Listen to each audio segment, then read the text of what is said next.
The lord. ప్రభువైన యేసుక్రీస్తు నామమున పేరిట మీకు శుభములు తెలియజేస్తున్నాను. ఈ రోజు వాక్య సందేశము యేసుక్రీస్తు నామమును బట్టి మనకి ఎదురయ్యే పరిస్థితులు ఎలాంటివి ఉంటాయి అనేది వాక్య లేఖనం సారంగా మనం చూడబోతున్నాం. మనకి తెలుసు యేసుక్రీస్తు ప్రభు ద్వారా మనకి స్వస్థతలు కలుగుతుందని, దేవుణ్ణి నమ్ముకోవడం ద్వారా మనకి ఆశీర్వాదాలు, దీవెనలు, అలాగే మన సమస్యలకు పరిష్కారాలు, అనారోగ్య పరిస్థితుల నుంచి ఆరోగ్యము, మానసికమైన ఆందోళన నుంచి, ఒత్తిడి నుంచి విడుదల, మనకి సమాధానము, సంతోషము, ఆనందము కలుగుతుందని, అనేక అద్భుత కార్యాలు దేవుని యొద్ద నుంచి పొందుకోవచ్చని మనందరికీ తెలుసు. కానీ యేసుక్రీస్తు ప్రభు ద్వారా ఎంత మేలైతే మనం పొందుకుంటామో, ఆ యేసుక్రీస్తు నామమును బట్టి అనేకమైన శ్రమలు క్రైస్తవులు అని పిలువబడేవారు పడవలసిన అవసరత ఉంది. యేసుక్రీస్తు నమ్ముకోవడం ద్వారా, యేసుక్రీస్తు నామము ద్వారా మనకి మేలులే కాదు, శ్రమలు కూడా రాబోతున్నాయి అనే మాట వాస్తవం. ఎందుకంటే అది స్వయంగా యేసుక్రీస్తు ప్రభు ఈ భూమి మీద జీవించినప్పుడు తెలియపరిచారు. ఆయన జీవించినంత కాలం ఆయన వెన్నంటి తిరిగిన శిష్యులు యేసుక్రీస్తు ప్రభు బోధించిన ఆ మాటలను, తెలియజేసిన ఆ మాటలను వాక్య లేఖనములలో పొందుపరిచి ఉంచారు. అయితే మనం అనుకోవచ్చు, మరి యేసుక్రీస్తు నామం బట్టి శ్రమలు వస్తే ఎందుకు ఆయన నమ్ముకోవడం, ఆ శ్రమలు మాకు అవసరమా అనే ఆలోచన మనకి రావచ్చు. చూడండి, యోబు అని ఒక భక్తుడు ఉన్నాడు. ఆ దేశం అంతట్లో యోబు వంటి ఐశ్వర్యవంతుడు మరొకడు లేడట. అయితే అన్నీ సమృద్ధిగా ఉన్నప్పుడు, పిల్లల నుంచి గొడ్డు గోద సమస్తము సమృద్ధిగా ఉన్నప్పుడు యోబు దేవుణ్ణి నమ్ముకున్నాడు, దేవుణ్ణి స్తుతించాడు. అలాగే యోబుకు సమస్తము కూడా కోల్పోతాడు. ఆఖరికి తన ఆరోగ్యాన్ని కూడా కోల్పోతాడు. తన భార్య సహాయము లేదా ఓదార్పు ఉంటుందని తన భార్య ఓదార్పును కూడా కోల్పోతాడు. అన్నీ కోల్పోయిన తర్వాత కూడా యోబు ఒకే మాట అంటాడు, యెహోవా ఇచ్చెను, యెహోవా తీసుకొనెను, ఆయన నామమునకే స్తుతి కలుగును గాక అంటాడు. ఇక్కడ ఆశీర్వాదమును బట్టి దేవుని నమ్ముకోవడం, శ్రమ కలిగిన దినమున దేవుని విడిచిపెట్టడం అనే పనిని యోబు చేయలేదు. శ్రమ కలిగిన, ఆశీర్వాదాలు కలిగిన యేసు నామమును బట్టే, దేవుని బట్టే నాకు కలుగుతుంది కాబట్టి దేవుని నామమును బట్టి నేను అతిశయిస్తాను అన్నాడు యోబు. ఎందుకంటే యోబు ఆశీర్వాదాల కోసం, లేదా ఏదో స్వస్థత కార్యాల కోసం, దీవెనల కోసం, లేదా సమస్తమైన ధనము, లేదంటే ఏదైనా సమృద్ధి దొరుకుతుంది అని దేవుణ్ణి నమ్ముకోలేదు. దేవుడు ఏంటో యోబుకు తెలుసు కాబట్టి, దేవుడు ఆయన మాత్రమే సజీవుడు, సర్వశక్తిమంతుడు ఆయన మాత్రమేనని యోబుకు తెలుసు కాబట్టి యోబు దేవుణ్ణి నమ్ముకున్నాడు. దీవెనల మీద యోబు యొక్క నమ్మకం కాదు, కానీ అవి అనుగ్రహించే దేవుని మీద యోబుకు నమ్మకం. వాటన్నిటికంటే పైగా యెహోవాయే సర్వశక్తిమంతుడైన దేవుడని, సజీవుడని, ఆయన ఒక్కడే లోకరక్షకుడని, సమస్త మానవాళిని రక్షించి భూమి మీద వారికి గొప్ప రక్షణ కలుగజేసి వారికి నిత్య జీవాన్ని కలుగజేయగలిగిన దేవుడు ఆయన మాత్రమేనని యోబు దేవుడిని నమ్ముకున్నాడు. అంతేగాని ఆశీర్వాదాలు వస్తాయని దేవుడిని నమ్ముకోలేదు, లేదా దీవెనలు లేదంటే సమృద్ధి కలుగుతుందని యోబు దేవుడిని నమ్ముకోలేదు. దేవుడు ఆయన మాత్రమేనని, రక్షకుడు ఆయన మాత్రమేనని, నిత్య జీవానికి మార్గం ఆయన మాత్రమేనని నమ్మాడు కాబట్టి యోబు దేవుణ్ణి నమ్ముకోవడం జరిగింది. అలాగే మనము కూడా ఆశీర్వాదాలు ఖచ్చితంగా వస్తాయి. దీవెనలు, ఆశీర్వాదాలు మెండుగా నీకు సమస్తము సమృద్ధిగా దేవుడు అనుగ్రహిస్తాడు. కానీ ఆయన నామములో నీకు శ్రమలు కూడా అనుమతించబడతాయి. ఆ శ్రమలు వచ్చినప్పుడు నువ్వు దేవునికి దూరం అవడానికి వీలు లేదు. ఆయన తప్ప నీకు వేరొక మార్గము లేదు. నిత్య జీవానికి నిన్ను నడిపించగలిగిన సత్య మార్గము ఆ లోకరక్షకుడైన యేసుక్రీస్తు నామమే తప్ప వేరొక నామము ఈ భూమి అందు కానీ పరమందు కానీ లేదని నీవు తెలుసుకోవాలి. అయితే మనం అనుకోవచ్చు, మరి యేసుక్రీస్తు నామమును బట్టి మాకు శ్రమలు వస్తున్నాయి కదా, దేవుణ్ణి నమ్ముకుంటే శ్రమల పాలైపోతాం కదా అని మనకు అనిపించవచ్చు.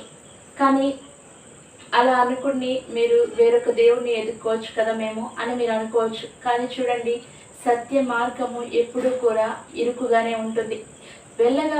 మనం ప్రవేశిస్తున్నప్పుడు అది ఇరుకుగా, చిన్నగా ఉన్నప్పటికీ కూడా లోపలికి వెళ్ళేసరికి అది విశాలం అవుతుంది. ఇరుకు మార్గము లేదా శ్రమల మార్గము సత్య మార్గం అని మీరు తెలుసుకోవాలి. ఆ సత్య మార్గంలో మీరు నడిచినప్పుడే ప్రభువైన యేసుక్రీస్తు నామం పేరిట మీరు నిత్య జీవంలోనికి మీరు ప్రవేశించగలుగుతారు. ఆ క్రీస్తు నామమును బట్టి మాత్రమే మీరు పరలోక రాజ్యానికి వారసులు అవడానికి అవకాశం ఉంది. ఆయన నామము మాత్రమే సర్వశక్తి కలిగిన నామం. ఆయన నామము మాత్రమే విమోచింపదగిన నామం. ఆయన నామము మాత్రమే నీకు రక్షణనిచ్చే నామం. ఆయన నామం మాత్రమే నిన్ను పరలోకానికి చేర్చే నామం. ఆయన చూపిన మార్గమే నిన్ను పరమునకు చేర్చే మార్గం. అయితే మనకు అనిపించవచ్చు, యేసుక్రీస్తు ప్రభు నిజంగానే చనిపోయి తిరిగి లేచారా అని మనకు అనిపిస్తుంది. ఆయన వెన్నంటే తిరిగిన, ఆయన బ్రతికి ఉన్నంత కాలం ఆయన వెన్నంటే తిరిగిన శిష్యుల్లో అనేక మంది శిష్యులు ఉన్నప్పటికీ అందులో మత్తయి, మార్కు, లూకా, యోహాను వీరు నలుగురు పత్రికల్లో, వీరి సువార్తలలో యేసుక్రీస్తు పునరుద్ధానము గురించి స్పష్టంగా రాయించి ఉంచారు. అయితే ఆ రోజుల్లో ఆయన ఖచ్చితంగా మరణించాడు. ఆయన ఖచ్చితంగా సమాధి చేయబడ్డాడు. ఆయన మరణాన్ని జయించి 3వ దినాన సజీవుడిగా తిరిగి లేచాడు. ఆయన తిరిగి లేచిన తర్వాత పరలోకానికి వెంటనే వెళ్ళిపోలేదు, కానీ 40 దినములు శిష్యులకు అగుపడుతూ ఉన్నాడు అనమాట. ఒకరోజు శిష్యులందరూ కలిసి ఒక ప్రదేశం అందు ప్రార్థన చేస్తూ ఉండగా శిష్యుల మధ్యలో యేసుక్రీస్తు ప్రవేశించి వారికి కనిపిస్తాడు. వారందరూ కూడా విభ్రాంతి పొంది భయపడుతుంటే యేసుక్రీస్తు ప్రభు అంటారు, మీరు భయపడకండి, మీరు చూస్తున్న ఈ ఎముకలు మాంసము భూతములకు ఉండవు అని చెప్పి నన్ను తాకి నన్ను నమ్మండి, నేను పునరుద్ధానుడై లేచి ఉన్నాను, నేను మరణాన్ని జయించి ఉన్నానని దేవుడు స్పష్టంగా తాను శిష్యులకు అగపరుచుకుంటాడు. ఆ విధంగా తోమా అనే వ్యక్తి యేసుక్రీస్తు ప్రభువుని తాకి ఆయన సజీవుడిగా తిరిగి లేచాడని, పునరుద్ధానుడిగా లేచాడని తోమా విశ్వసించాడు. తాకకుండానే శిష్యులు అనేక మంది విశ్వసించారు. అయితే యేసుక్రీస్తు ప్రభు ఒకటి అంటాడు తోమాతో, నువ్వు చూసి నమ్ముతున్నావు కానీ చూడక నమ్మువారు ధన్యులు అని చెప్తాడు. చూడండి, యేసుక్రీస్తు ప్రభు ఎప్పుడు పుట్టాడు లేదా ఎప్పుడు శిలువ యాగం జరిగింది, ఆ క్రీస్తు చేసిన కార్యాలు ఇవేమి మనం చూడలేము. కానీ మనం చరిత్రను 2 భాగాలుగా చేసిన యుగ పురుషుడు యేసుక్రీస్తు ప్రభు గొప్ప రక్షకుడని, ఆయన పరలోక రాజ్యానికి గొప్ప మార్గమని, ఆయన సత్యము, మార్గము, జీవమని మనం ఎరిగి ఆయనను చూడకయే మనము ఆయనను విశ్వసిస్తున్నాము. కాబట్టి మనం మరీ ధన్యులమన్నమాట. కాబట్టి ఆయన పునరుద్ధానుడై తిరిగి లేచిన తర్వాత శిష్యులతో కూడా ఒక ప్రదేశానికి వెళ్ళి అక్కడ నుంచి పరలోకానికి ఆయన ఆరోహణమవుతాడు. అయితే ఒక మేఘము యేసుక్రీస్తు ప్రభుని కొనిపోయిన తరువాత వారు ఇంకా కూడా శిష్యులు ఆకాశం వైపు తేరి చూస్తుండగా ఒక 2 దేవదూతలు శిష్యులకు కనపడి, ఏ విధంగా అయితే ఆయన ఆరోహణమయ్యాడో అదే విధంగా ఆయన భూమి మీదకి మరలా వస్తాడు అని చెప్పి స్పష్టంగా తెలియపరుస్తారనమాట. అయితే యేసుక్రీస్తు ప్రభు పరలోకానికి ఆరోహణం అయ్యేటప్పుడు కూడా శిష్యులకు చెప్పింది ఏంటంటే, మీరు వెళ్ళి సర్వ సృష్టికి సువార్తను అందించండి, సకల జనులను నాకు శిష్యులుగా చేయండి అని యేసుక్రీస్తు ప్రభు తెలియజేస్తాడనమాట. ఈ విధంగా ఆయన పునరుద్ధానుడు అయ్యాడు అన్న మాట వాస్తవం, ఆయన పరలోకానికి ఆరోహణం అయ్యాడు అన్న మాట వాస్తవం, ఆయన త్వరలోనే తిరిగి రాబోతున్నాడు అన్న మాట కూడా వాస్తవం. ఆయన రాబోయే ముందు, అంత్య దినములు సంభవించే ముందు, ఆయన వచ్చే ముందు ఎలాంటి పరిస్థితులు మనం ఎదుర్కొంటాము అని స్పష్టంగా వాక్యలేఖనంలో రాయబడి ఉంటుంది. ఇవన్నీ కూడా మీకు తెలిసిన విషయంలో యుద్ధముల గురించి వింటాం, యుద్ధ సమాచారం గురించి వింటాం. అక్కడక్కడ భూకంపాలు కలుగుతాయి, కరువులు కలుగుతాయి, జనము మీదకి జనము, రాజ్యము మీదకి రాజ్యము రావడం జరుగుతుంది. ఇవన్నీ కూడా జరుగుతాయి, కానీ వెంటనే అంతము రాదు అని దేవుడు స్పష్టంగా చెప్తాడు. అయితే ఆయన రాకడ ఎప్పుడు అనేది ఎవ్వరికి తెలియదు. దొంగ వచ్చినట్లుగా ఆయన వచ్చును. యొక్క రాకడ అనేది కుమారుడికే గాని పరలోకమందున దేవదూతలకు కూడా తెలియదట. కాబట్టి ఆయన వచ్చే ముందు ఇవన్నీ సంభవిస్తాయి అని వివరంగా లేఖనంలో పొందుపరచబడి ఉంచారు. అయితే కానీ ఇవన్నీ జరుగుతున్నాయి మీరు గమనించినప్పుడు అంత్యదినములు మీకు సమీపంగా ఉన్నాయని తెలుసుకోండి, కానీ అంతము వెంటనే రాదు అని యేసుక్రీస్తు ప్రభు స్పష్టంగా తన శిష్యులతో చెప్పడం జరుగుతుంది. ఆయన భూమి మీద ఉన్నంత కాలము కూడా చెప్పిన మాటే, భూమి మీద ఉన్నంత సమయంలో అనేక విషయాల గురించి యేసుక్రీస్తు ప్రభు అనేక స్వస్థత కార్యాలు, అద్భుత కార్యాలు చాలా చేశారట. కానీ అవన్నీ కూడా రాస్తూ ఉంటే భూలోకం అంతా కూడా సరిపోదేమో అని నాకు తోస్తుంది అని చెప్పి ఒక శిష్యుడు చెప్తా ఉంటాడు. అయితే ఆయన చెప్పిన అనేక అద్భుత కార్యాలు, ఆశ్చర్య కార్యాలు మాత్రమే కాదు, కానీ యేసుక్రీస్తు ప్రభు ఈ భూమి మీద ఉన్నప్పుడు మరలా ఆయన భూమి మీదకి మానవ రూపిగా రాడు కాబట్టి అనేక విషయాలను చాలా వివరంగా శిష్యులకు బోధించడం జరిగింది, వారికి బోధ చేయడం జరిగింది. వాటిలో కొన్ని మాటలు ఆయన, మీరు నా నామాన్ని నమ్ముకున్నందుకు మీకు ఎలాంటి పరిస్థితులు వస్తాయి అనేది స్పష్టంగా శిష్యులకు చెప్పేశాడు. నేనైతే వెళ్ళిపోతున్నాను, ఈ భూమి మీద నుంచి నేను వెళ్ళిపోతున్నాను, నేను వెళ్ళిపోవడం మీకు మంచిది, నేను వెళ్ళని ఎడల ఆదరణకర్త పరిశుద్ధాత్మ మీకు అనుగ్రహింపబడదు అని యేసుక్రీస్తు ప్రభు చెప్తారు. యేసుక్రీస్తు ప్రభు ఆరోహణమైన తరువాత శిష్యులకు దేవుడు తన అగ్ని నాలుకలతో పరిశుద్ధాత్మతో అభిషేకించడం జరుగుతుంది. ఆ పరిశుద్ధాత్మ ఏం చేస్తుందంటే యేసుక్రీస్తు ప్రభు ఈ భూమి మీద బతికినంత కాలం ఏదైతే మాటలను మనకి బోధించారో ఆ మాటలను మనకి జ్ఞాపకం చేసుకొని ఆ సత్యవంతుడి మార్గంలో మనల్ని నడిపిస్తూ ఉంటుంది. మరి యేసుక్రీస్తు ప్రభు నామాన్ని నమ్ముకున్నందుకు మనకి ఎలాంటి పరిస్థితులు ఎదురవుతాయో యేసుక్రీస్తు ప్రభు వారు చెప్పారు అని చెప్పుకున్నాము కదా. అందులో మొట్టమొదటిది యేసుక్రీస్తు ప్రభు ఏం చెప్తారు అంటే, యేసుక్రీస్తు నామాన్ని మీరు నమ్ముకున్నందుకు మిమ్మల్ని లోకము ద్వేషిస్తుంది. మీరు నా నామాన్ని నమ్ముకున్న కారణంగా, యేసుక్రీస్తు నామమును మీరు నమ్ముకున్న కారణంగా లోకం మిమ్మల్ని ఖచ్చితంగా ద్వేషిస్తుంది. అయితే మీరు గుర్తు పెట్టుకోండి, లోకము మీకంటే ముందుగా నన్ను ద్వేషించింది అని జ్ఞాపకం చేసుకోండి అని యేసుక్రీస్తు ప్రభు చెప్తారు. కాబట్టి గుర్తు పెట్టుకోండి, యేసుక్రీస్తు ప్రభువును నమ్ముకుంటే మీకు ఆశీర్వాదాలు వస్తాయి, సమృద్ధి కలుగుతుంది, దీవెనలు కలుగుతాయి, సుఖము, సంతోషము, అన్ని విధాల సమృద్ధి, సంపద మీకు కలుగుతుంది. అలాగే యేసుక్రీస్తు నామములో మీకు శ్రమలు కూడా అనుమతించబడతాయి. ప్రస్తుతం ఉన్న సమయంలో అంత సమాధానముగాను నెమ్మదిగాను ఉన్నట్లు ఉండొచ్చు, కానీ ఇప్పుడు జరుగుతుందా, లేదంటే రాబోయే మీ బిడ్డల తరాల్లో జరుగుతుందా, మీ మనవళ్ళ తరాల్లో జరుగుతుందా అనేది అయితే స్పష్టంగా మనకి తెలియదు. కానీ ఖచ్చితంగా ఒక దినం వస్తుంది, ఆ రోజు యేసుక్రీస్తు నామమును బట్టి మిమ్మల్ని ద్వేషిస్తారు. అప్పుడు మీరు తెలుసుకోవాల్సిన విషయం ఏంటంటే, మీకంటే ముందుగా యేసుక్రీస్తు ప్రభువును ఈ లోకము ద్వేషించిందని గుర్తుపెట్టుకోవాలి. అలాగే మీరు లోక సంబంధులైతే లోకులు మీతో స్నేహం చేస్తారన్నాడు. ఇక్కడ లోకులు అంటే అర్థం ఏంటంటే, లోకం అంటే శరీరాశ, నేత్రాశ, గర్వము అని పత్రికల్లో రాయబడి ఉంటుంది. ఇక్కడ దేవుడు చెప్పిన లోకం ఏంటి అంటే, యేసుక్రీస్తు నామమును అంగీకరించని వారు లేదా నమ్మని వారు మీతో వారిలా మీరు లేరు కాబట్టి, మీరు లోక సంబంధులు కాదు కాబట్టి వారు మీతో స్నేహము చెయ్యరు. మీరు లోక సంబంధులైతే వారు మీతో స్నేహం చేస్తారు. అయితే మీరు లోక సంబంధులు కాదట, ఎందుకంటే ఆయన మిమ్మల్ని లోకములో నుంచి ఏర్పరచుకున్నాడట. కాబట్టి జ్ఞాపకం ఉంచుకోండి, నేను ఏదో యేసుక్రీస్తు ప్రభుని జాలి చరిచి ఆయన దేవుడిగా అంగీకరించాను, ఆయన నామం బట్టి నేను ద్వేషింపబడుతున్నా సరే ఆయన విడిచిపెట్టట్లేదని మీరు ఏమాత్రం అతిశయించకండి. మీరు మిమ్మల్ని లోకములో నుంచి యేసుక్రీస్తు నామమును నమ్ముకునేలాగున, ఆయన నిజదేవుడిగా నిజరక్షకుడిగా మీరు అంగీకరించలాగున లోకములో నుంచి మిమ్మల్ని ఆయన ప్రత్యేకించుకొని మిమ్మల్ని లోకములో ఆయన సాక్షులుగా దేవుడు ఏర్పరచుకున్నాడు. లోకములో నుండి ఆయన మిమ్మల్ని ఏర్పరచుకున్నాడు కాబట్టి ఖచ్చితంగా లోకము మిమ్మల్ని ద్వేషిస్తుంది అని రాయబడింది. కాబట్టి మొట్టమొదటిగా క్రీస్తుని నమ్ముకున్న నీకు, క్రీస్తు నామమును నమ్ముకున్న నీకు ఖచ్చితంగా లోకములో నుంచి నిన్ను వారు ద్వేషిస్తారు.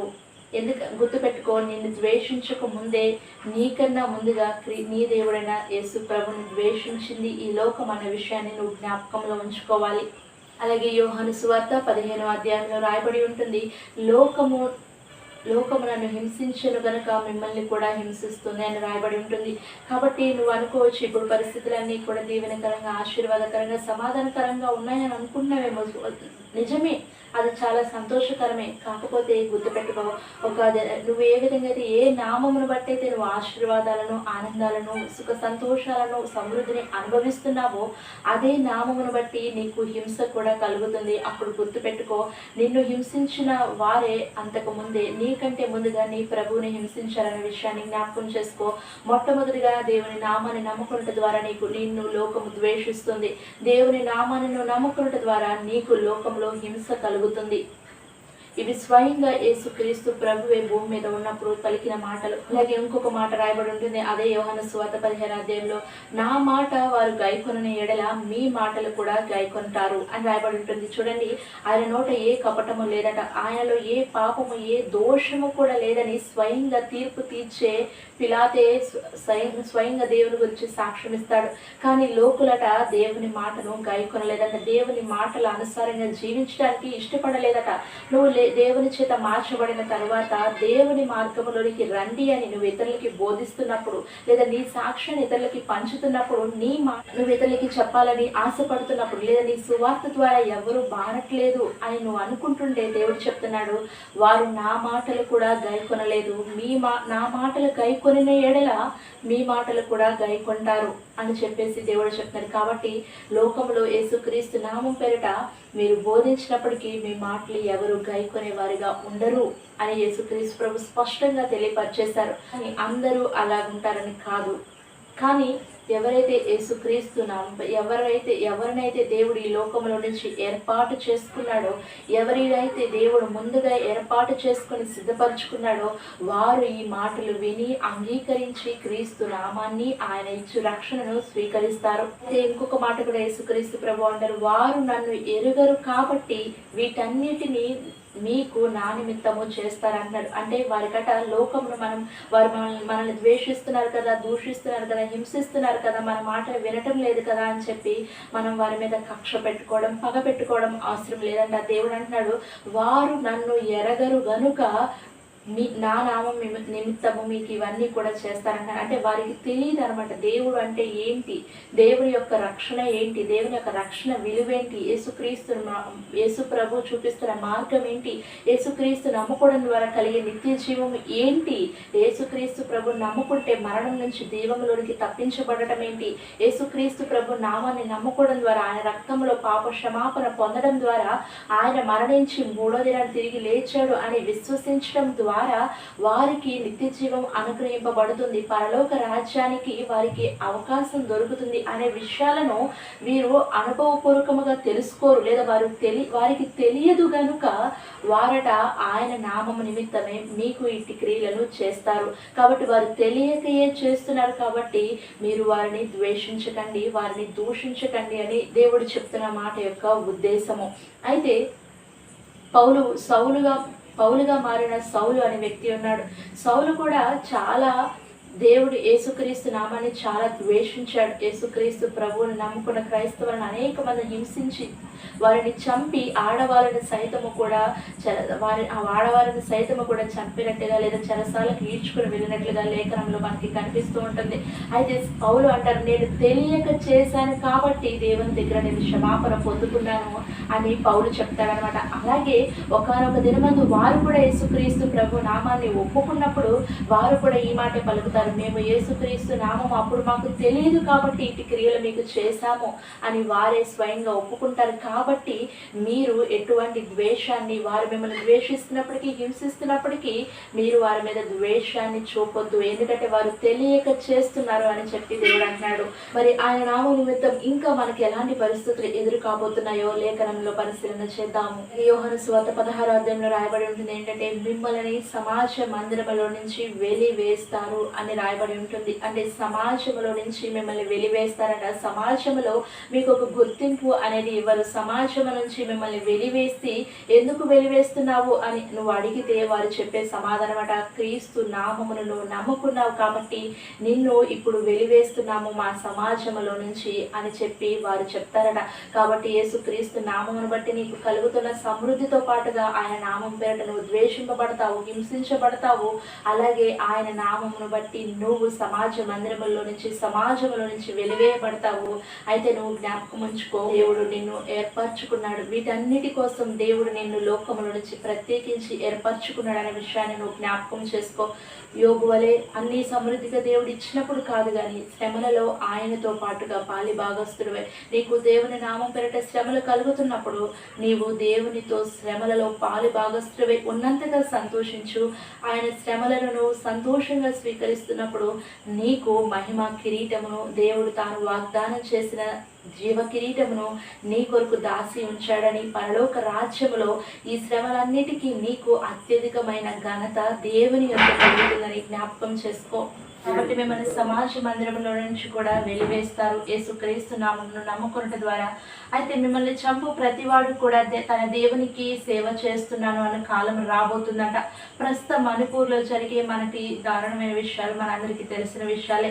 కాబట్టి మీరు జ్ఞాపకం ఉంచుకోండి. ఇవన్నీ కూడా ఎందుకు దేవుడు కొంచెం దాచి ఉంచాడంటే, అంత్య దినములు జరగక మునుపు, అంత్య దినములు సంభవించక ముందు, రాజ్యము పేరుకి రాజ్యము, జనము మీదకి జనము, భూకంపాలు, యుద్ధములు రాక మునుపు జరిగే పరిస్థితులు ఏంటి అంటే, యేసుక్రీస్తు నామం పేరట మనం ద్వేషింపబడతాము, హింసించబడతాము. ఆయన నామం చేత సమాజ బంధనములో నుంచి మనము వెలివేయబడతామని యేసుక్రీస్తు ప్రభు వారు ముందుగానే స్పష్టంగా తెలియపరిచారు. కాబట్టి మీరు సిద్ధపడండి. యేసుక్రీస్తు నామం పేరట మీరు సంతోషము, ఆనందము, దీవెన, ఆశీర్వాదాలు పొందుకోవటానికి ఎలాగైతే ఆతురపడుతున్నారో, ఎలాగైతే అతిశయపడుతున్నారో, యేసుక్రీస్తు నామం బట్టి శ్రమల పాలవ్వడానికి కూడా, యేసుక్రీస్తు నామం పేరట ద్వేషింపబడుటకు కూడా మీరు సిద్ధపడి ఉండవలసిన అవసరత ఉంది. యేసుక్రీస్తు ప్రభువును నమ్ముకున్నంత కాలం, యేసుక్రీస్తు ప్రభు తనతో ఉన్నంత కాలము శిష్యులకు ఏ లోటు లేదు, ఏ కొదువ లేదు, సమస్తము సమృద్ధిగా ఉంది. ఆయన భూమి మీద నుంచి పరలోకానికి ఆరోహణమైన తరువాత శిష్యులకు శ్రమ కాలము మొదలైంది. అయితే యేసుక్రీస్తు ప్రభు వెళ్ళిపోయాడు కదా, మనకేంటి, ఆయన మనతో లేడు కదా, ఆయన ఉన్నంత వరకు సమృద్ధిగా ఉన్నాము కదా, మనకు కావాల్సిందంతా కూడా దేవుని దగ్గర నుంచి పొందుకున్నాం కదా అని ఊరుకోలేదు. కానీ వాళ్ళు యేసుక్రీస్తు ప్రభు ఉన్నప్పుడు ఎలా అయితే సమృద్ధిగా ఉన్నారో, యేసుక్రీస్తు ప్రభుతో గడిపిన ఆ యొక్క దినములు ఏ విధంగా అయితే సంతోషంగా బ్రతికారో, యేసుక్రీస్తు నామం పేరిట శ్రమలు వచ్చినప్పుడు కూడా వారు అంతే విధంగా, అంతే అతిశయముతో యేసుక్రీస్తు శ్రమలలో పాలి భాగస్థులము అవుతున్నాము అన్నంతగా యేసుక్రీస్తు శిష్యులు ఆయన నామం నిమిత్తం వారికి కలిగిన శ్రమలను వారు సంతోషంగా స్వీకరించారు. ఆయన కొరకు హత సాక్షులుగా కూడా మారారన్న విషయం మనందరికీ విసిదమే. కాబట్టి యేసుక్రీస్తు ప్రభుని మీరు విశ్వసిస్తున్నట్లయితే, చాలామంది క్రైస్తవులుగా మారేవారు, క్రైస్తవత్వంలోనికి వచ్చేవారు ఏం చేస్తున్నారంటే, ఏదో దేవుడు నన్ను స్వస్థపరుస్తున్నాడు కదా, దేవుడు నాకు మంచి ఆరోగ్యాన్ని ఇచ్చాడు కదా, దేవుడు నాకు ఈ అప్పులను తీర్చేశాడు కదా, దేవుడి దగ్గరికి వచ్చినప్పుడు నాకు మనశ్శాంతి దొరికింది కదా అని యేసుక్రీస్తు ప్రభుని నమ్ముకుంటున్నారు. కాదు, అలా కాదండి. యేసుక్రీస్తు ప్రభుని నమ్ముకుంటే మీకు సంతోషము, సమృద్ధి, దీవెన, ఆశీర్వాదాలు అన్నీ ఉన్నట్లుగానే ఉంటాయి. అవి శాశ్వతంగా స్థిరపరచబడతాయి. వాటితో పాటుగా యేసుక్రీస్తు నామాన్ని నమ్ముకున్నందుకు మీకు శ్రమలు కూడా అనుమతించబడతాయి. ఇవి తెలియకుండా క్రైస్తవత్వంలోనికి రావడం వలన అనేక మంది మధ్యలోనే జారిపోయి వెనక్కి వెళ్ళిపోయే వారిగా ఉన్నారు. దేవుని వాక్యం అలాంటి వారికి సెలవిస్తుంది. ఎవరైతే అనుభవపూర్వకంగా ఆయన మార్గాన్ని తెలుసుకుని ఉండి వెనుకకి జారిపోతారో వారికి మరి వారి స్థితి మొదటి స్థితి కంటే కడపటి స్థితి మరి దారుణంగా ఉంటుందని లేఖనం స్పష్టంగా తెలియజేస్తుంది.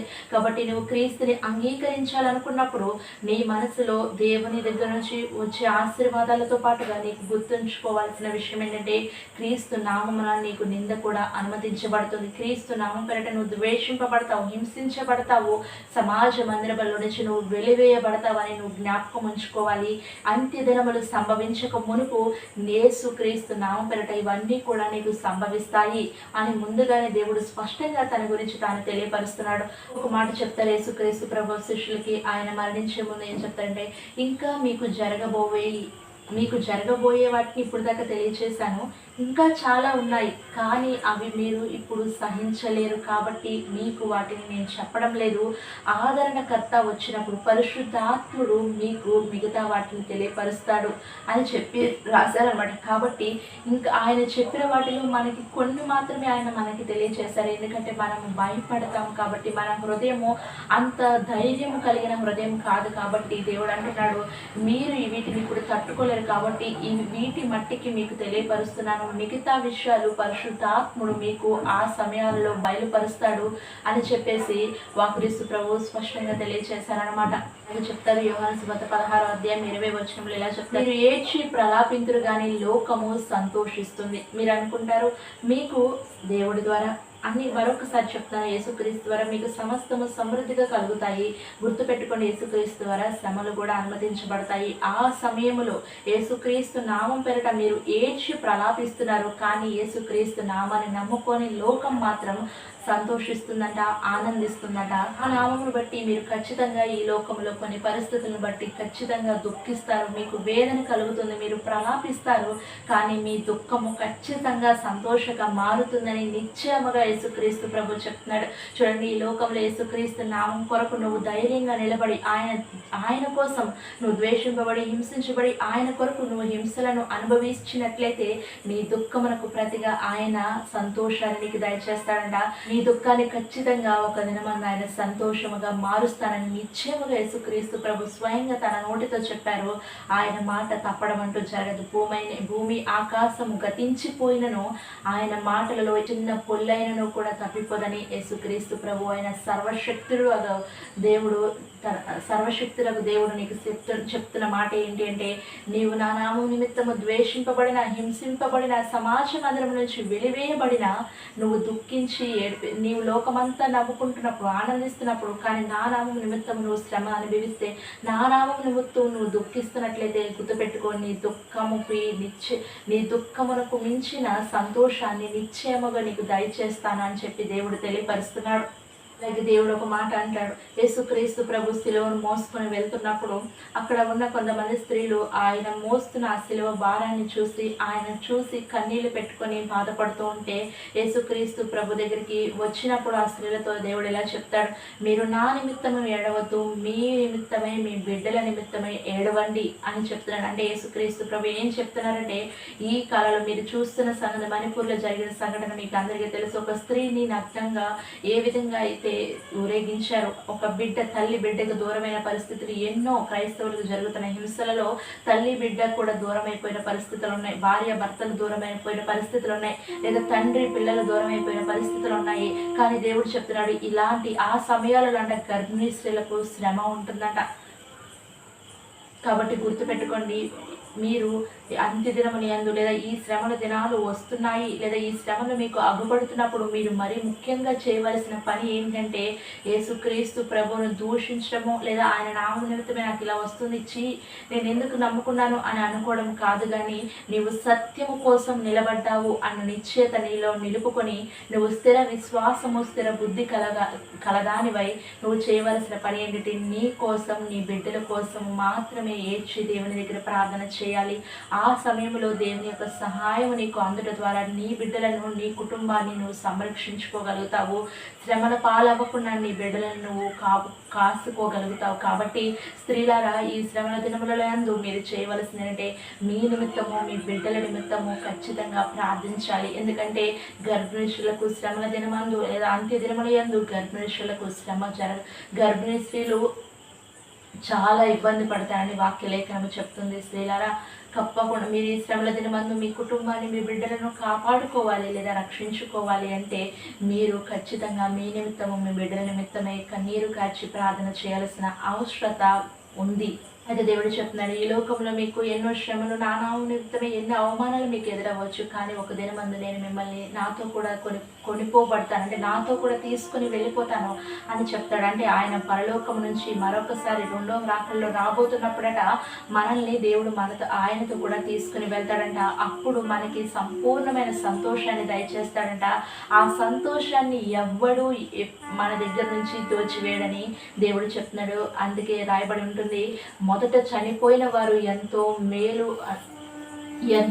మొదట చనిపోయిన వారు, క్రీస్తు రాక మునిపే చనిపోయిన వారు ఎంతో ధన్యులు అని లేఖనంలో రాయబడి ఉంటుంది. అంటే యేసుక్రీస్తు ప్రభు రాకడ సమీపించినప్పుడు అందరూ కూడా ఆయనతో కూడా మేఘాలపైన ఎత్తబడతారు. అయితే అందులో మొట్టమొదట చనిపోయిన వారు లేపబడతారు. ఆ తర్వాత మిగిలి ఉన్న మనము పరలోకానికి మేఘాలపైన కొనిపోబడతామని వాక్యలేఖనం సెలవిస్తుంది. కాబట్టి యేసుక్రీస్తు ప్రభు అంటున్నాడు, దేవంతుడనైన నేను, స్వయంగా దేవుడనైన నేను నరరూపిగా ఈ భూమి మీదకి వచ్చి జీవిస్తూ సత్యాన్ని బోధిస్తున్నప్పుడు ఎవరు నా మాట వినలేదు, ఎవరు నా మాటను గైకొనలేదు. నన్ను వెలివేశారు, నన్ను సిలువకు అప్పగించారు, నన్ను ద్వేషించారు, నన్ను హింసించారు. నా నామాన్ని నువ్వు నమ్ముకుంటున్నావు కదా, నా సత్యాన్ని నువ్వు బోధిస్తున్నావు కదా, కాబట్టి నీ మాట ఎవరు వినరు, నిన్ను ఖచ్చితంగా ద్వేషిస్తారు, ఖచ్చితంగా నేను హింసిస్తారు, నిన్ను వెలివేస్తారు. నీవు లోకం సంతోషిస్తున్నప్పటికీ నువ్వు నా నామాన్ని బట్టి నువ్వు దుఃఖపడతావు, ఏడుస్తావు, ప్రలాపిస్తావు. కానీ నేను ఒకరోజు నిన్ను నాతో కూడా నేను ఉండడానికి నిన్ను తీసుకుని వెళ్తాను.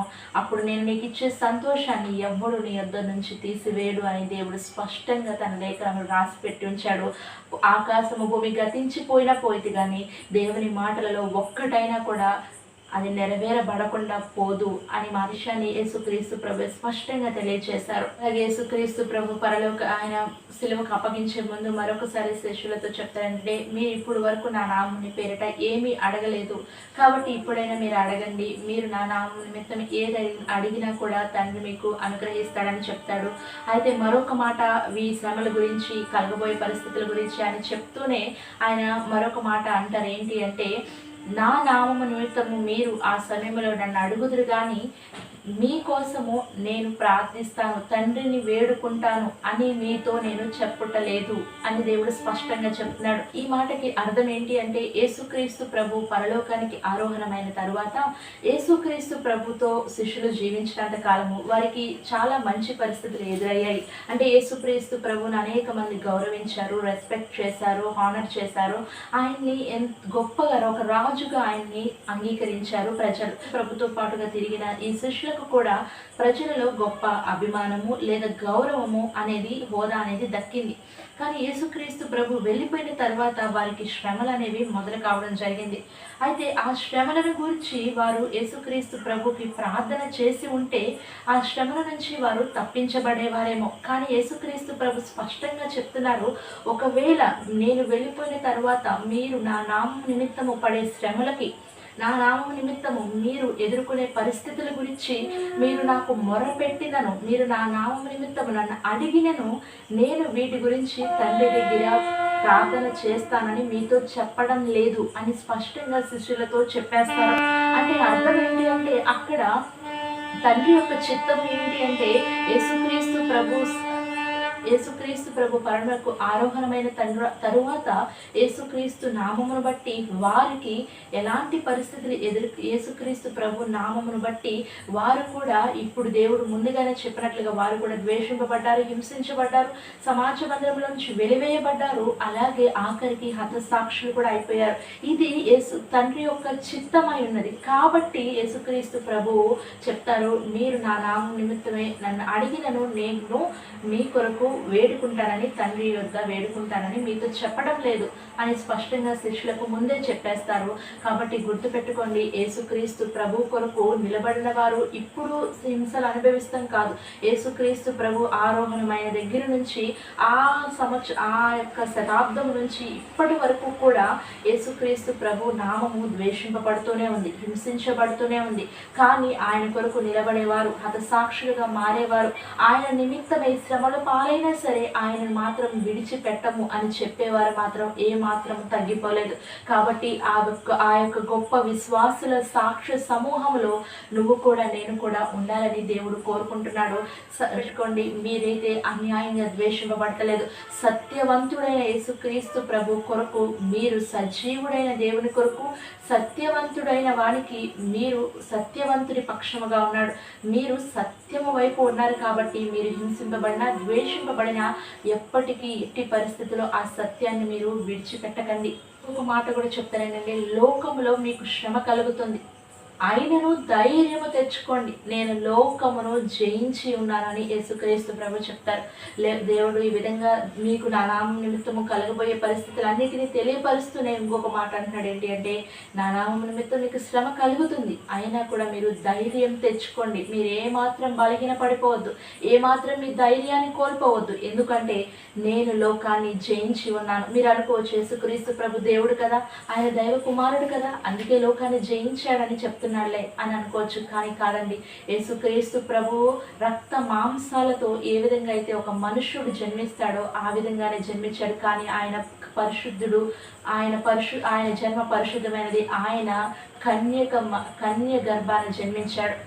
ఆయన పుట్టుకలో పాపం లేదు, కానీ ఆయన జన్మించింది మాత్రం మన వంటి స్వభావము, మన వంటి శరీరము కలిగిన వాడిగానే ఈ భూమి మీద జన్మించాడు. మన వలె మాంసం, రక్త మాంసాలు కలిగిన వాడిగానే జన్మించాడు.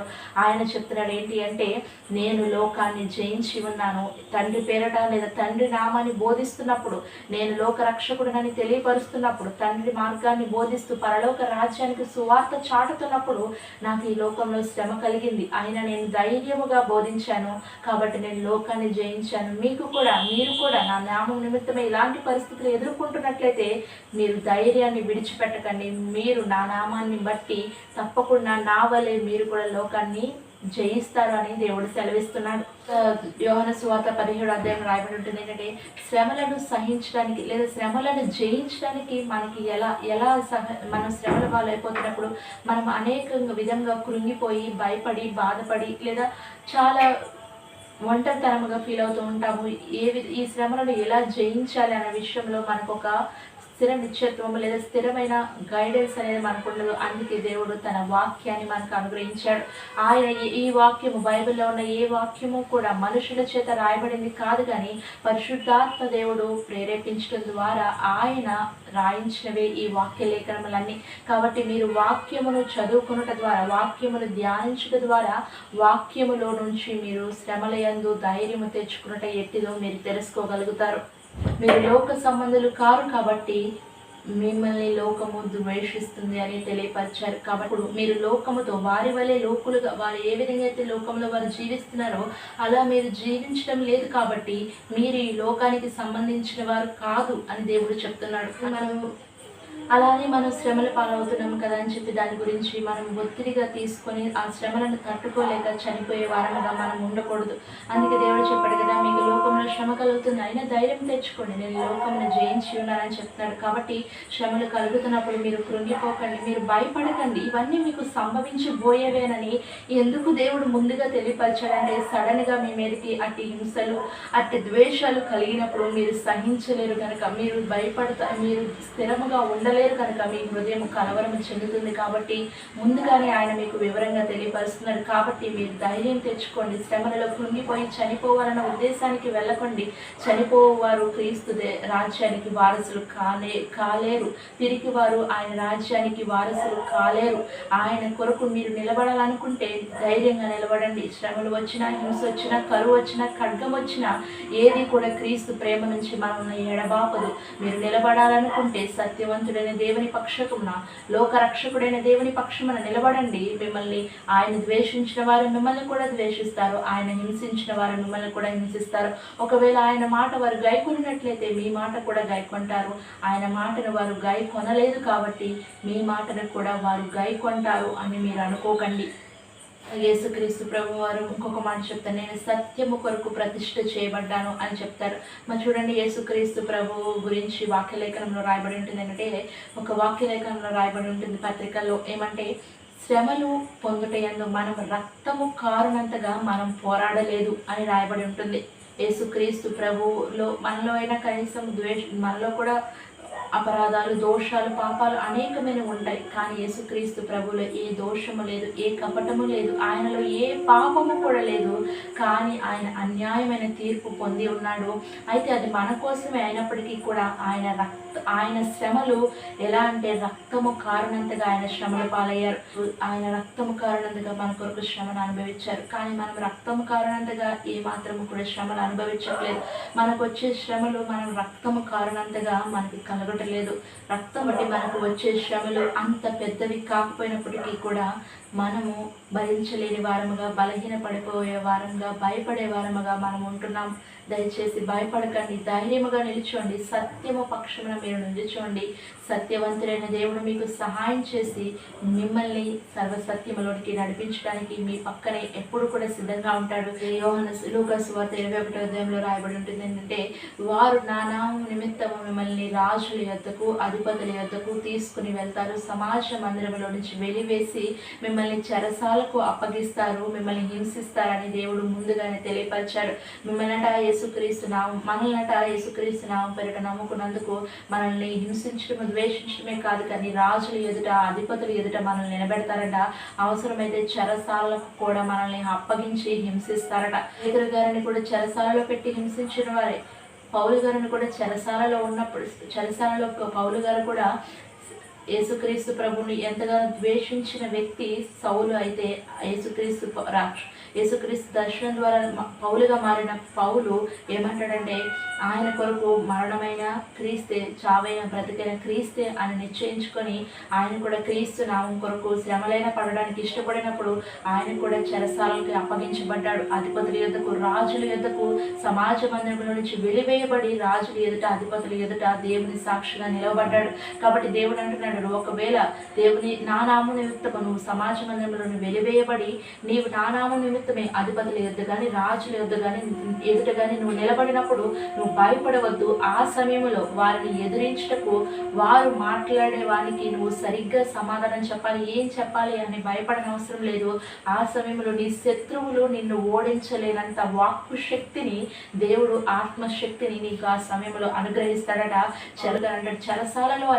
చెరసాలలో ఉండి కూడా హింస అనుభవించడానికి పౌలు గారు ఇష్టపడినప్పుడు ఆయన అంటాడు, సరసాలైనను, ఖడ్గమైనను, హింస అయినను, కరువు అయినను, ఏదైనాను కూడా ఆఖరికి వస్త్రహీనత అయినను క్రీస్తు ప్రేమ నుంచి నన్ను ఎడబాపలేదు అని చెప్పి పౌలు గారు అంటారనమాట. కాబట్టి మీరు కూడా మనము కూడా అధిపతుల ఎదురు కానీ రాజుల ఎదురు కానీ నిలవబడవలసిన పరిస్థితి వచ్చినప్పుడు మనం భయపడిన అవసరం లేదు. క్రీస్తు ఏమి బోధించాలన్న విషయాన్ని మనకి ఆ సమయంలో తన పరిశుద్ధాత్మ ద్వారా మనకు అనుగ్రహిస్తారు. చెరసాలకు పట్టి మనల్ని హింసిస్తున్నప్పటికీ కూడా పౌలు వారి మనం కూడా చెప్పగలగాలి, చెరసాల అయినా, కరువైన, ఖడ్గమైన, వస్త్రహీనత అయినా నన్ను క్రీస్తు ప్రేమ నుంచి ఎడబాపలేదు, చావైనా బ్రతికైన క్రీస్తే అని చెప్పగలగాలి. అలాగే యేసుక్రీస్తు ప్రభు ముందుగానే చెప్పారు, మిమ్మల్ని అప్పగించేవారు ఎవరు ఉండరట. మీ తల్లులు లేదా మీ స్నేహితులు, మీ బంధువులు, మీ అనుకున్న వాళ్ళే మనల్ని సమాజ మందిరంలోనికి అప్పగిస్తారట. వారిలో కొందరట మనల్ని అప్పగించడమే కాకుండా మనల్ని చంపిస్తారు కూడా అంట. కాబట్టి శ్రమల దినము నీకు సంభవించినప్పుడు, అంత్య దినములు సంభవించకపోయే ముందు యేసుక్రీస్తు నామం పేరట నీకు కలగబోయే వాటిలో ఇంకొక చాలా భయంకరమైన విషయం ఏంటి అంటే, నీ తండ్రులే, నీ రక్త సంబంధికులే, నీ స్నేహితులే, నీ బంధుమిత్రులే నిన్ను క్రీస్తు నిమిత్తమై నిన్ను చెరసాలకి అప్పగిస్తారు లేదా చంపేవారికి అప్పగించి నిన్ను చంపిస్తారు కూడా అని యేసుక్రీస్తు ప్రభు స్పష్టంగా చెప్తున్నారు. ఇవి మన కాలంలోనే వస్తుందా, మనం ఉన్నప్పుడే జరుగుతుందా అనేది మనకి తెలియదండి. మనం ఉన్నప్పుడు జరుగుతుందా, మన బిడ్డల సమయానికి జరుగుతుందా, మన మనవరాల సమయానికి జరుగుతుందా అనే విషయం మనకైతే ఇప్పుడు పూర్తిగా తెలియదు. కానీ ఏ సమయంలో జరిగినప్పటికీ మనము స్థిరంగా ఉండాలి. మన బిడ్డలను, మన మనవరాలను కూడా స్థిరపరచాలి, సిద్ధపరచాలి. ఎందుకంటే క్రీస్తు నిమిత్తము మనము మేలు అనుభవించడమే కాదు, మేలు అనుభవించడమే. యోబు అంటాడు, క్రీస్తు నిమిత్తం మనం మేలైనా అనుభవించేది, కీడు అనుభవించక తగదా అని అంటాడు. అలాగే మనం చెప్పగలగాలి, క్రీస్తు నిమిత్తమే మేలైన కీడైన క్రీస్తు ద్వారానే, క్రీస్తుని బట్టి, క్రీస్తు కోసమే మనం జీవిద్దాం. అలాగే లూకాసు సువార్త 21వ అధ్యాయంలో ఇంకా రాయిస్తారు దేవుడు ఏంటంటే, మీరు నా నామము నిమిత్తము తప్పకుండా ద్వేషింపబడతారు, కానీ ఒకటి గుర్తుపెట్టుకోండి, మీ తల వెంట్రుకలలో ఒక్కటైనను నేల రాలదు అని చెప్తాడు దేవుడు. మీరు మీ ఓర్పు చేత మీ ప్రాణములను తప్పించుకుంటారని చెప్తున్నాడు యేసు ప్రభు. అయితే మీకు శ్రమలు కలుగుతున్నప్పుడు ఏం చేయమంటున్నాడు దేవుడు? ఒకటి, మీ బిడ్డల కోసం, మీకోసం ప్రార్థన చేయమంటున్నాడు. 2 ఏంటంటే మీరు ధైర్యంగా ఉండమని చెప్తున్నాడు. 3 ఏంటంటే మీ తల వెంట్రుకలలో ఒక్కటైనను నేల రాలదు, మీ ప్రాణములను మీ ఓర్పు చేత మీరు దక్కించుకుందరు అన్నాడు. కాబట్టి శ్రమలందు మిమ్మల్ని ఓర్పు కలిగి ఉండమంటున్నాడు. ఓర్పు వహించమని దేవుడు సెలవిస్తున్నాడు. ఓర్పు చేత మన ప్రాణములను మనము రక్షించుకోగలుగుతామని యేసుక్రీస్తు ప్రభు స్వయంగా తెలియజేస్తున్నారు. అదే లూకాసు సువార్త 21వ అధ్యాయంలో దేవుడు రాయిస్తాడు ఏంటంటే, యెరూషలేము చుట్టబడుతున్నప్పుడు దాని అంతము, దాని నాశనము సమీపించబడి ఉన్నదని మీరు తెలుసుకోవాలి. యెరూషలేము చుట్టూ దండ్లు ఏర్పడుతున్నప్పుడు దాని నాశనం సమీపించబడిందని మీరు తెలుసుకోండి. కాలము సంపూర్ణము అగు వరకు కూడా అన్య జనుల చేత యెరూషలేము త్రొక్కబడుతుంది అని దేవుడు సెలవిస్తున్నాడు. దేవుడు యేసుక్రీస్తు నామమును నమ్ముకున్నట్టు త్వరగా మనకి కలగబోయే హింసలు లేకపోతే ఎదురయ్యే పరిస్థితులను మనకి చెప్పడమే కాదు, కానీ అంత్య దినముల యందు యెరూషలేముకు జరగబోయే విషయాలను కూడా దేవుడు ముందుగానే చెప్తున్నాడు. చెప్తున్నాడు. దండు చేత చుట్టబడినప్పుడు దాని నాశనం సమీపముగా ఉందని, ఆ కాలము సంపూర్ణమగు వరకు, దేవుడి రాకడ సమీపించే వరకు లేదా అంత్య దినములు సంభవించే వరకు, ఆ సమయం వరకు దేవుడు ఏర్పరిచిన కాలము సంపూర్ణమగు వరకట యెరూషలేము అన్ని జనుల చేత తొక్కబడుతుందట. అది మనం గమనించినప్పుడు మనకు తెలియాల్సిన విషయం ఏంటంటే, మనము అంత్య దినములకు సమీపముగా ఉన్నాము అని. ఈ విషయాలన్నీ కూడా యెరూషలేముకు సంబంధించిన విషయాలన్నీ కూడా జరుగుతున్నప్పుడు మీరంట తెలుసుకోవాలి అని చెప్తున్నాడు దేవుడు. ఏంటంటే, మీరు ధైర్యం తెచ్చుకొని మీ తలలు ఎత్తుకొనని, ఎందుకంటే మీ యొక్క విడుదల సమీపించింది. మీరు పొందిన వాటన్నిటికీ కూడా దేవుడు ఇచ్చే బహుమానాలను మీరు తీసుకోవడానికి, దేవుడు ఇచ్చే నిత్య సంతోషాన్ని మీరు తీసుకోవడానికి, నిత్య రాజ్యంలో దేవునితో యుగ యుగాలు ఉండడానికి మీ యొక్క విడుదల, మీకు ఇక్కడ కలిగిన బందీలన్నిటికీ, మీకు కలిగిన చిక్కులన్నిటికీ గొప్ప విడుదల సంభవించింది. కాబట్టి ఆ సమయంలో మీకు విడుదల కలుగబోతుంది అన్న విషయం గురించి మీరు ధైర్యం తెచ్చుకొని సంతోషించండి అని ముందుగానే యేసుక్రీస్తు ప్రభు మన హృదయములను ధైర్యపరుస్తూ ఈ మాటలు తెలియపరిచారు. ఈ మాటలను మనం జ్ఞాపకం ఉంచుకున్న ఎడల మనము ఇలాంటి పరిస్థితుల గుండా వెళ్తున్నప్పుడు మనకి గొప్ప ఆదరణ, బలము కలుగుతుంది. ఆయన ఇంకా చెప్తారు, ఈ భూమి మీద ఉన్నప్పుడు అంత్యదినములు సంభవిస్తున్నప్పుడు ఏం జరగబోతుందని. మార్కు సువార్త 11 అంత్యదినములు సంభవించే ముందు ఆయన నామం నిమిత్తం ఎలాంటి పరిస్థితులు మనం ఎదుర్కోవాలో దేవుడు తెలియపరిచారు. అంత్యదినములు సంభవిస్తుంది అన్న సమయంలో యెరూషలేముకి ఏం జరుగుతుందో దేవుడు తెలియజేశాడు. అలాగే అంత్యదినముల సమయంలో ఎలాంటి పరిస్థితులు ఇంకా రాబోతున్నాయంటే, మార్కు సువార్తలో దేవుడు రాయిస్తాడు ఏంటి అంటే, నా నామం నిమిత్తము నేనే ఆయనని అనేక మంది, అంటే అబద్ధ క్రీస్తులు నేనే క్రీస్తునని చెప్పి వస్తారు, మీలో అనేక మందిని వారు మోసపుచ్చుతారు. కాబట్టి మీరు మోసపోకున్నట్లుగా జాగ్రత్త పడి ఉండాలి. మీ గురించి మీరే జాగ్రత్త కలిగి ఉండాలని కూడా దేవుడు స్పష్టంగా తన వాక్యలేఖనంలో రాయించి ఉంచారు. కాబట్టి అంత్య దినములు మీకు సమీపిస్తున్నాయని మీరు గ్రహించినప్పుడు మీరు కూడా తెలుసుకోవాల్సింది ఏంటి అంటే, యేసుక్రీస్తు ప్రభు అక్కడున్నాడు ఇక్కడున్నాడు అని చెప్పినప్పుడు మీరు నమ్మకండి.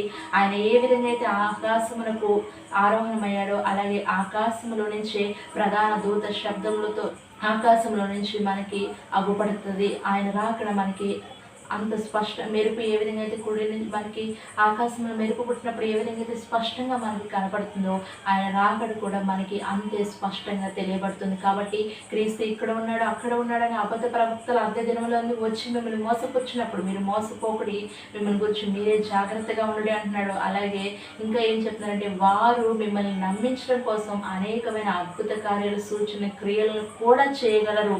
కాబట్టి అవి చూసి మీరు మోసపరచబడబాకండి, మీరు మోసపోకండి అని దేవుడు స్పష్టంగా తెలియపరుస్తున్నాడు. ఒక మాట ఏం చెప్తున్నాడంటే, అంత్య దినములు లేదా ఈ శ్రమ కాలములట చలికాలమందు జరగకున్నట్లుగా ప్రార్థన చేయండి అని దేవుడు చెప్తున్నాడు. మార్కు సువార్తలో రాయిస్తాడు దేవుడు, ఈ శ్రమల దినములు కానీ లేదా అంత్య దినములు కానీ చలికాలమందు సంభవించుకున్నట్లుగా ప్రార్థన చేయండి అని దేవుడు చెప్తున్నాడు. ఇప్పుడు చూడండి, మణిపూర్లో జరిగిన సంఘటన మనందరికీ తెలుసు. వారు తమ ప్రాంతాన్ని విడిచిపెట్టి మరొక ప్రాంతానికి చల్ల చెదురుగా వెళ్ళిపోయారు. ఎవరెవరు ఎక్కడ నివసిస్తున్నారో కూడా తెలియదు. ఏ కొండలలోనో గుట్టలలోనో నివసిస్తూ ఉన్నారు. బిడ్డలు ఎక్కడున్నాడో తెలియదు, భర్తకు భార్య ఎక్కడుందో తెలియదు, భార్యకు భర్త ఎక్కడున్నాడో తెలియదు, పిల్లలకి తల్లిదండ్రులు ఎక్కడున్నారో తెలియదు. వారు ఎక్కడో చోట ఇప్పుడు నివాసం చేయగలుగుతున్నారు. ప్రస్తుతం ఉన్న మన యొక్క వాతావరణ పరిస్థితిని బట్టి. వర్షాకాలం సంభవించినప్పుడు, ముఖ్యంగా చలికాలం అని సంభవించినప్పుడు వారి పరిస్థితి ఏంటో మీరే ఆలోచించండి. దేవుడు ఎందుకు చెప్పాడు అంటే, మన పరిస్థితి దేవుడు అందుకే చెప్తున్నాడు, చలికాలం అందు ఈ విషయాలు సంభవించుకున్నట్లుగా ప్రార్థన చేయండి అని దేవుడు స్పష్టంగా తన వాక్య లేఖనంలో మన కొరకు రాయించి ఉంచాడు. ఆయన అలాగే అంటున్నాడు, అబద్ధ ప్రవక్తలు వస్తారు, అబద్ధ క్రీస్తులు వస్తారు, వారి మహత్కార్యాలు ఆశ్చర్యకార్యాలు చేస్తారు. సాధ్యమైనంత వరకు క్రైస్తవు లేదా యేసు ప్రభుని నమ్ముకున్న వారిని సాధ్యమైనంత వరకు కూడా వారిని మరుల కొల్పాలని లేదా మోసం చేయాలని ప్రయత్నం చేస్తూ ఉంటారు.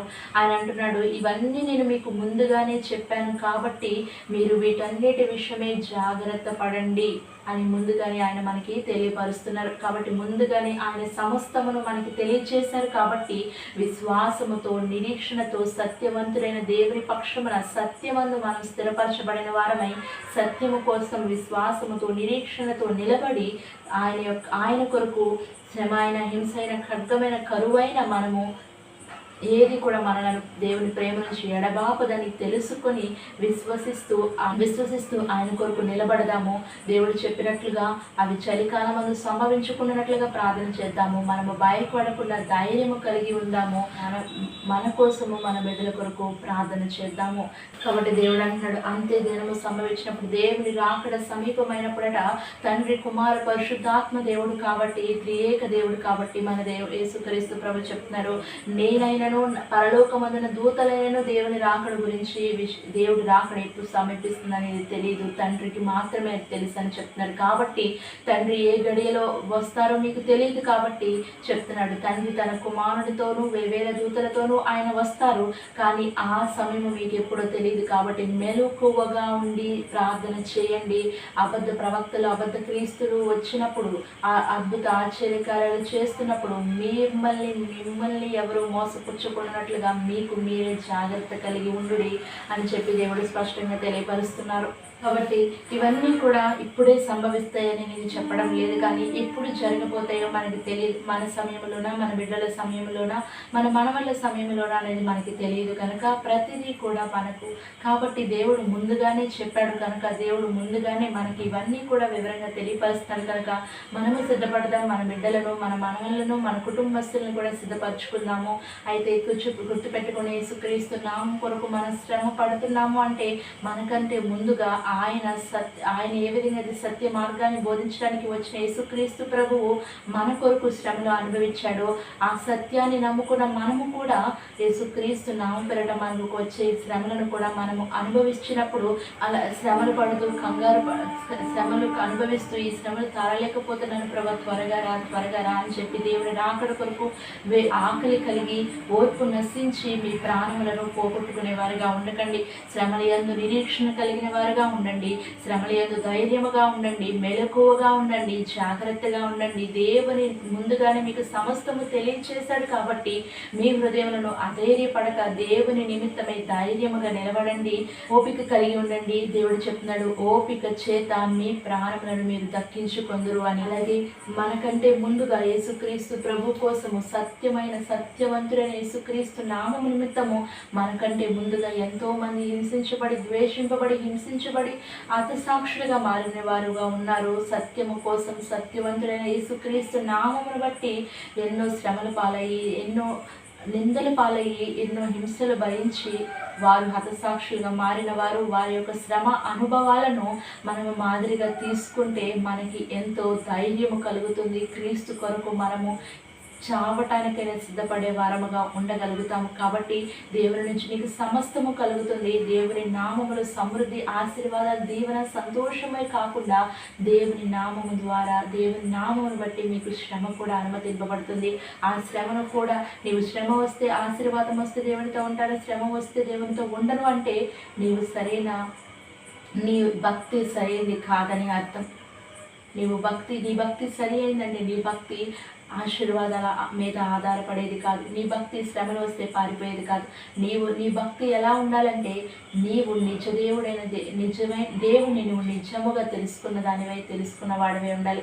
ఆయన రక్షకుడు, ఆయన లోక రక్షకుడు, ఆయన సత్యము, ఆయన మార్గము, ఆయనే జీవము, ఆయన ద్వారానే పాప క్షమాపణ, ఆయన నామమును బట్టే నీకు పాప విమోచన, ఆయన రక్తము ద్వారానే నీకు పాప క్షమాపణ, ఆయన బట్టి ఆయన నామం పేరిట మాత్రమే, ఆయన ద్వారానే నీకు పరలోక రాజ్యానికి ప్రవేశము. క్రైస్తవులైన వారు మనము శ్రమ కలుగుతున్నప్పుడట శ్రమలను బట్టి, క్రీస్తు నామమును బట్టి మనకి కలుగుతున్న శ్రమలను బట్టట మనము అతిశయించే వారముగా ఉండగలంట. ఎందుకంటే ఎప్పుడైతే నీ మీదకి అవమానం వస్తుందో అప్పుడు దేవుని ఆత్మ నీ మీద నిలిచి ఉన్నది కనుక నువ్వు అతిశయించు అని దేవుని లేఖనం చెప్తుంది. క్రీస్తు చిత్త ప్రకారమే, దేవుని చిత్త ప్రకారమే మనకి శ్రమ అనుమతింపబడుతున్నప్పుడు సంతోషంగా ఆ శ్రమని స్వీకరిద్దాము, అంగీకరిద్దాము. స్టెఫను వలె దేవుని కొరకు హతసాక్షులుగా మారడానికి కూడా సిద్ధపడదాము. లోకము దృష్టిని ఆధీనంలో ఉన్నదని మనకి తెలుసు. అయితే మీరు క్రీస్తుని నమ్ముకున్నట్లయితే మీరు సత్యమును నమ్ముకున్నారు. సత్యవంతుడైన యేసుక్రీస్తు ప్రభువును మీరు నమ్ముకున్నారు. ఆయన సత్యవంతుడు, సజీవుడు, నిత్య జీవమును ఇవ్వుటకు ఆయనకి మాత్రమే, నిత్య జీవము ఇవ్వగలవాడు ఆయన ఒక్కడు మాత్రమే. ఈ పరిస్థితులకు భయపడి కంగారు పడి మీరు నిలబడలేక విగ్రహముల జోలికి పోకుడి. మీరు విశ్వసిస్తున్న యేసుక్రీస్తు ప్రభు అయిన అతి పరిశుద్ధమైన ఆ రాయి మీద మిమ్మల్ని మీరు కట్టుకొనుచు ఆయన కనికరము కొరకు ప్రార్థించండి. ఆయన కనికరము కొరకు కనిపెట్టండి. దేహపడుతున్న వారిని కనికరించండి. సందేహముతో శ్రమల పాలైపోతున్నాము, మనం ఇలాంటి ఇబ్బందులు పాలైపోతున్నాం, క్రీస్తు ఏం చేస్తున్నాడు, దేవుడు లేడా, ఎందుకు మనకి ఇలాంటి పరిస్థితులు అని సందేహింపబడి విశ్వాసంలో కృంగిపోతున్న వారిని, అల్ప విశ్వాసులుగా లేదా విశ్వాసంలో బలహీనం అయిపోతున్న వారిని మీరు ద్వేషించకుండా, వారిని బాధ పెట్టకుండా వారి సందేహాన్ని బట్టి కనికరించి వారికి సమాధానాన్ని దయచేయండి.